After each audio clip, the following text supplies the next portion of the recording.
Steeplechase, how does that feel? It feels amazing, you know.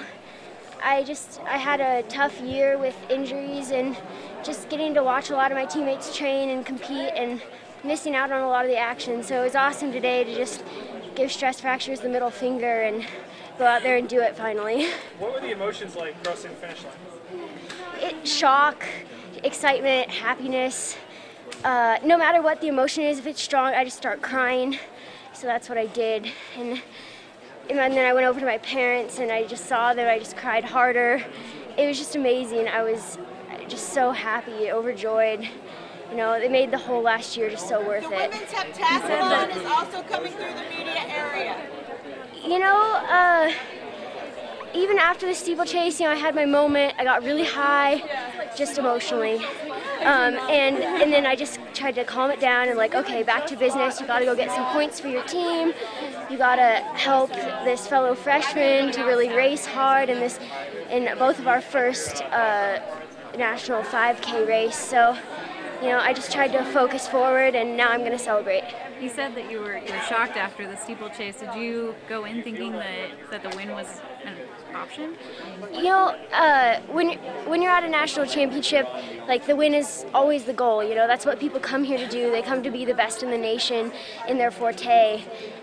So it was definitely in my mind, but to actually be able to prepare for it and come and perform, it's always just such a blessing, and so I couldn't help but be a little surprised that all the pieces fit together today.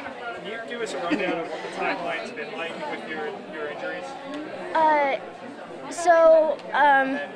So this September I got another stress fracture, and we were really cautious with it. Took 3 months off of running.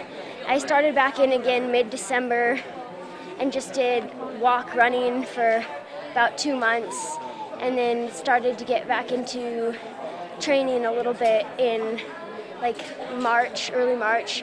At Stanford, I'd only done 3 workouts, so that's kind of when my training got started. Where was the stress fracture? It was sacral. Is that the same thing that happened last year when you dropped out of NCAA? No, that was a tibial stress fracture. Okay.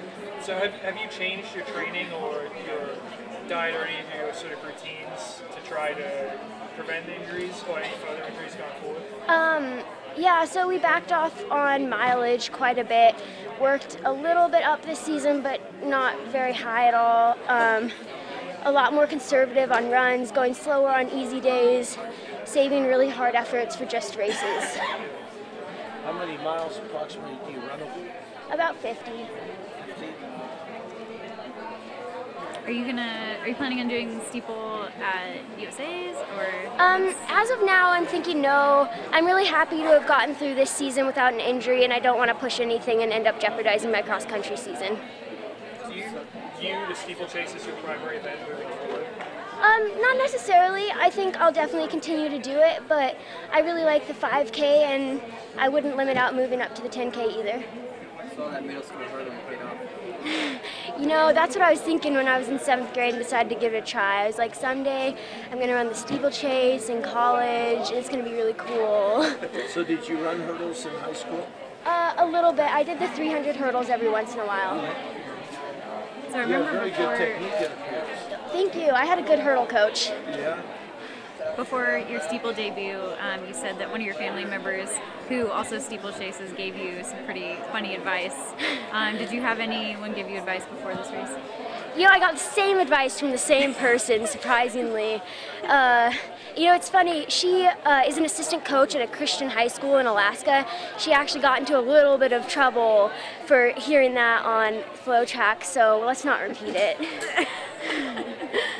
All right, well, congratulations. Thank you.